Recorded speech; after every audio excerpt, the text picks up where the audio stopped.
السلام علیکم ورحمۃ اللہ وبرکاتہ۔ دوستو، استقبال ہے آپ کا ہمارے یوٹیوب چینل نوری سفلی عملیات پر۔ ایک بار پھر حاضر ہیں آپ حضرات کی خدمت میں۔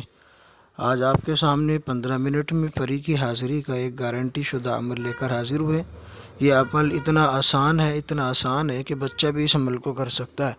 اور سب سے بڑی خاص بات یہ ہے کہ اس عمل میں نہ کوئی پرہیز ہے، نہ آپ نے کوئی چیز خرید کر لانی ہے، نہ کوئی سامان آپ نے لینا ہے عمل کے لیے، اور نہ ہی کوئی آپ نے بخور روشن کرنا ہے، اگربتی وغیرہ کچھ نہیں آپ نے لینا، اور نہ رات کی قید ہے نہ دن کی قید ہے۔ کبھی بھی اس عمل کو کر سکتے، اتنا آسان عمل ہے۔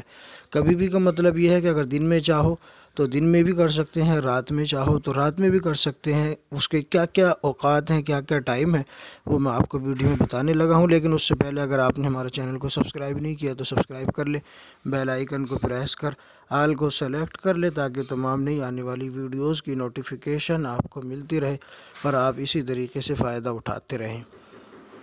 تو دوستو، جیسا کہ ٹاپک سے آپ نے پہچان لیا ہوگا کہ آج کا جو عمل ہے صرف ایک لفظ سے پری کی حاضری کا عمل ہے، اور 15 منٹ کی صرف پڑھائی ہے، اور اس کو آپ دن میں بھی کر سکتے ہیں، رات میں بھی کر سکتے ہیں، کوئی آپ کو مذائقہ نہیں ہوگا، اور ایسے ہی نہ اس میں کوئی پرہیز ہے کسی بھی قسم کا، اور نہ ہی کوئی سامان اور سامگری آپ نے دکان سے خریدنی ہے۔ ٹھیک ہے دوستو، اتنا آسان عمل ہے کہ ہر انسان، مرد، عورت، بچہ، ہر شخص اس کو کر سکتا ہے۔ شرط یہ ہے کہ روحانیت ہونی چاہیے، کیونکہ عمل میں کمی نہیں ہوتی، کرنے والے میں کمی ہوتی ہے۔ وہ کہیں نہ کہیں چوک کر جاتا ہے، کہیں نہ کہیں کمی کر جاتا ہے، یا پھر روحانیت اس کی اس معیار کی، اس پاور کی نہیں ہوتی کہ وہ غیبی مخلوق کو پڑھائی کے ذریعے سے اپنی طرف مائل کر سکے، اپنی طرف کھینچ سکے۔ اور جب ایسا نہیں ہو پاتا تو پھر کرنے والے لوگ، وظیفہ کرنے والے، پھر یوں کہتے ہیں کہ ہم نے یہ عمل کیا، ہمیں کامیابی نہیں ملی۔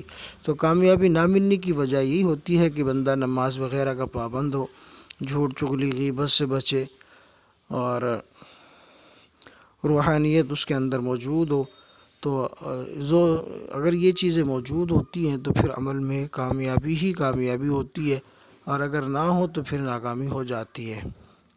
تو بہت ہی آسان عمل ہے، جیسا کہ میں نے آپ کو بتا دیا ہے کہ اس عمل کے آسان ہونے کا اور میں کیا ثبوت دے سکتا ہوں۔ یہ عمل خود ذاتی طور پر تجربہ شدہ ہے، اور کئی ہمارے قریبی لوگ ایسے ہیں جنہوں نے یہ عمل کیا ہے، کیونکہ یہ نوری عمل ہے۔ لیکن اگر اس کو کوئی نان مسلم بھی کرنا چاہے تو کر سکتا ہے، چاہے وہ پھر کسی بھی دھرم کا ہو، لیکن اگر وہ کرنا چاہے تو کر سکتا ہے۔ لیکن ہے یہ نوری عمل، اور اس کی جو عظمت ہے عمل کی، وہ بھی یا نورو سے ہی ہے۔ کمال کی بات کہ عمل بھی نوری اور لفظ بھی یا نورو۔ جو عمل کی عظمت ہے وہ بھی لفظ اتنا آسان ہے، اور کوئی مشکل کی بات نہیں ہے۔ بہت آسان طریقے سے میں آپ کو عمل کی طرف لے چلتا ہوں، عمل کا جو طریقہ کار ہے۔ تو سب سے پہلے میں بات کر لیتا ہوں کہ جو عمل کا ٹائم ہے، سب سے پہلے میں آپ کو عمل کا ٹائم بتا دیتا ہوں۔ دن میں اگر آپ عمل کرنا چاہتے ہیں تو یہ عمل ظہر کے بعد ہوگا، لیکن اس کے لیے شرط یہ ہے کہ آپ اس کے لیے بالکل تنہا کمرے کا انتخاب کریں گے۔ کمرہ ایسا ہو جو بالکل الگ تھلگ ہو، اور جس میں کوئی سامان وغیرہ نہ ہو، بالکل خالی کمرہ ہونا چاہیے۔ اور یہ عمل آپ نے کمرے میں کریں گے تو کچھ نہیں ہونا چاہیے کمرے میں، بالکل صاف ستھرا ہو اور خالی کمرہ ہو۔ ظہر کی نماز اسی جگہ پڑھنی ہے جہاں پر آپ نے عمل کرنا ہے۔ کمرے کا انتخاب کریں، ظہر کی نماز پڑھیں، اور ظہر کی نماز جس جگہ پڑھیں گے اسی جگہ پر آپ نے یہ عمل بھی کرنا ہے۔ ٹھیک ہے، غسل پہلے آپ کر لیں۔ ظہر کی نماز پڑھنے سے پہلے غسل آپ نے لازمی کرنا ہے، ٹھیک ہے، اور قبلہ رخ ہو کے آپ نے بیٹھنا ہے، اور پہلے ظہر کی نماز پڑھیں گے۔ ظہر کی نماز پڑھنے کے بعد اسی جگہ آپ نے بیٹھا رہنا ہے، وہاں سے آپ نے جگہ نہیں تبدیل کرنی، ٹھیک ہے، اور اسی جگہ بیٹھے بیٹھے اول آخر آپ نے سب سے پہلے 41 مرتبہ درود ابراہیمی پڑھنا ہے، اور اس کے بعد یا نورو یا نورو یا نورو یہ آپ نے 7000 مرتبہ پڑھنا ہے۔ یا نورو یا نورو یہ آپ نے 7,000 مرتبہ ایک ہی بیٹھک میں پڑھنا ہے، ایک ہی دن کا یہ عمل ہے، ٹھیک ہے؟ اسی دن آپ کو کامیابی ہو جاتی ہے۔ جب آپ 7,000 کے قریب پہنچیں گے تو احساسات آپ کے شروع ہو جائیں گے، آپ کو محسوس ہوگا کہ ہمارے ارد گرد کوئی چیز ہے جو حرکت کر رہی ہے، گھوم رہی ہے، جس کو ہم دیکھ نہیں رہے ہیں لیکن وہ چیز ہم محسوس کر رہے ہیں، اس چیز کی حرکت کو ہم محسوس کر رہے ہیں۔ کبھی ہم اس چیز کو اپنے آگے محسوس کرتے ہیں، کبھی اس مخلوق کو ہم اپنے پیچھے محسوس کرتے ہیں، کبھی اس کو دائیں محسوس کرتے ہیں، کبھی بائیں محسوس کرتے ہیں، اور کبھی ایسا محسوس ہوتا ہے جیسا کہ ہمارے سر کے اوپر گول گول گھوم رہی ہو، کبھی ایسا محسوس ہوتا ہے جیسے ہمارے کان کے قریب سے کوئی پھونک مار رہا ہو یا آواز دے رہا ہو۔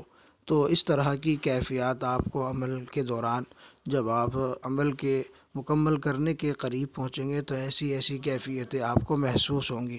تو آپ نے جب یہ کیفیت محسوس کر لی اور آپ کو یہ ایسا محسوس ہو تو آپ نے گھبرانا نہیں ہے، آپ نے پریشان نہیں ہونا، کیونکہ یہ جو کیفیات ہیں، احساسات ہیں، یہ عمل کی کامیابی کی دلیل ہے کہ آپ کا عمل کامیابی کی طرف جا رہا ہے۔ اور اسی کیف و سرور کے ساتھ آپ عمل کو مکمل کرتے چلے جائیں، اور جب تک آپ کا عمل مکمل نہ ہو جائے، اگر وہ سامنے آ کر بھی بیٹھ جائے آپ کے اور آپ کو سلام کرنے لگے تو آپ نے سلام کا جواب نہیں دینا۔ اگر وہ آپ کو یہ کہنے لگے کہ اب تو میں آ چکی ہوں، اب اپنی پڑھائی بند کیجئے، اب مجھے تکلیف ہو رہی ہے، آپ بند کیجئے پڑھائی کو، میں آپ کے سامنے حاضر ہو چکی ہوں، آپ کے سامنے میں موجود ہوں، تو اب آپ کو پڑھائی کی کیا ضرورت ہے؟ اگر وہ اس طرح کی باتیں کرے تو آپ نے جواب نہیں دینا، اپنی پڑھائی جاری رکھنا۔ بس یہ ایک راز ہے، وہ مختلف طریقے سے آپ کو 7,000 کی تعداد مکمل ہونے سے پہلے روکنا چاہے گی۔ یہ بات آپ اس میں رکھیں، یہ راز کی بات ہے، کیونکہ ہمارے تجربے سے گزری ہے، تو اس لیے ہم آپ کو بتا رہے ہیں۔ اگر آپ رک گئے تو دوبارہ اگر آپ اس کو 1,000 بار بھی اس عمل کو کریں گے، کامیابی نہیں ملے گی، پہلی ہی مرتبہ میں کامیابی ہوتی ہے۔ اگر بیچ میں آپ رک گئے 7,000 مکمل ہونے سے پہلے تو یقین جانیے پھر آپ کتنی ہی مرتبہ اس عمل کو کر لیں، کامیابی نہیں ملے گی۔ جب حاضر ہو جائے، آپ کے سامنے آ جائے، تو پھر آپ نے اس سے قول و قرار لینا ہے۔ وہ آپ سے کہے گی کہ مجھے بار بار کیوں پڑھ کے بلا رہے ہو؟ اس سے کہنا کہ ہم آپ سے دنیاوی کاموں میں مدد لینا چاہتے ہیں اور تمہیں ہماری مدد کرنی ہوگی۔ وہ آپ کی مدد انشاءاللہ قبول کر